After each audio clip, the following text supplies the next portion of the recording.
how can we take an interest, make our young adults to work other than in their academic work?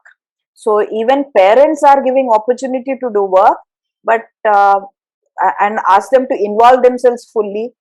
So, but they are not doing. So, what approach must a parent take? See, we've missed the bus literally. If you understand the psychological development of a child, at around 2, the child starts organizing its world in its head. At that time, we keep telling the child, don't touch this. Why are you taking this? Why are you doing this? It's trying to understand the material that it's dealing with. It will pick up something, it will smell it, it will taste it, it will drop it. All this is part of learning. But at that time, we keep telling the child, don't touch, don't do this, don't do that. And so finally, the child realizes, okay, I don't have to do anything. These guys will do all the things. My job is to, eat and maybe read the books. That's the only thing I'm told. Study, read, study. So this is all my job.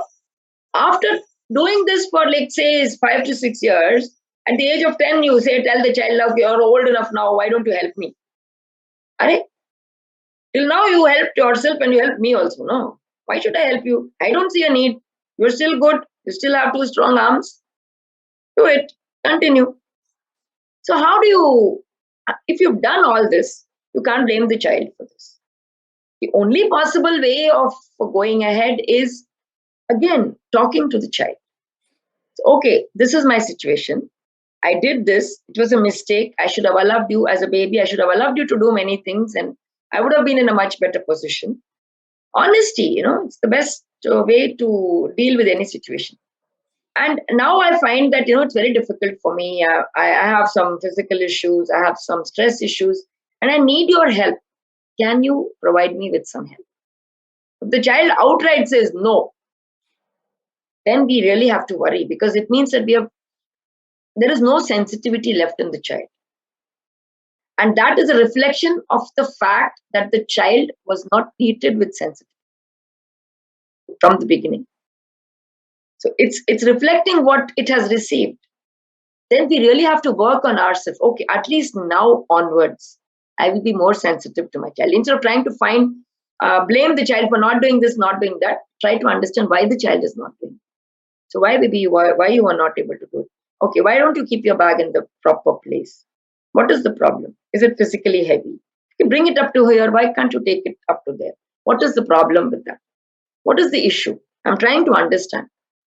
This conversation without anger and with complete humbleness, that is when we'll start reaching the heart of the child. Only when you touch the heart, you can expect them to respond to your need. Otherwise, yeah, you made them selfish the way they are, right?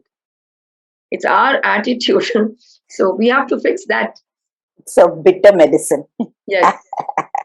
So next question. I would like to know, one moment. Okay, how is there a way we can encourage the child to embrace focus and hard work during classes and studying? The wrong question to ask me, because I really believe that focusing in studies is not what life is all about. There is much more to life. And what we need to focus is on the development of the child's confidence, not on the academics. If you develop the confidence of the child, academics will happen. It's like 1% of the overall learning, just 1%. And we put 99% of our effort on that 1%, and everything else goes haywire. I think we need to shift our perspective and realize that academics is not important. What is important is the happiness of the child.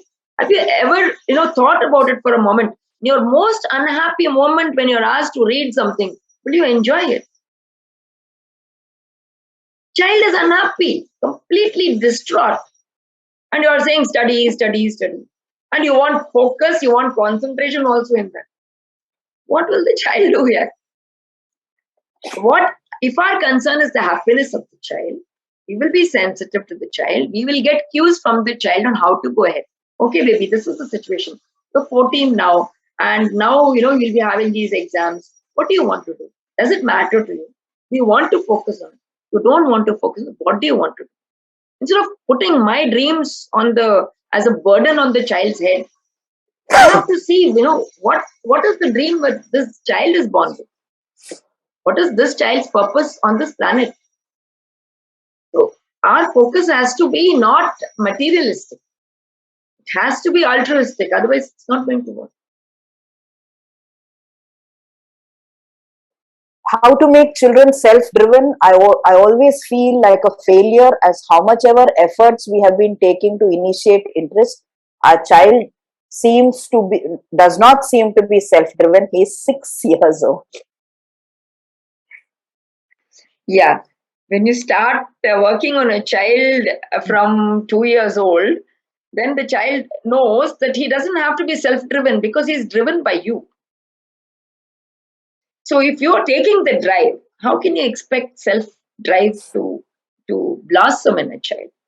You have to first think, allow the child to be. Allow the child to be.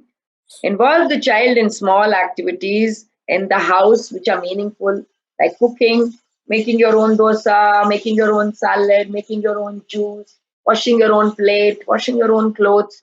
Make them feel capable. Then only we can think about drive, because you made the child feel that he doesn't have any drive and so you have to drive him. So a horse that is whipped moves only when it is whipped.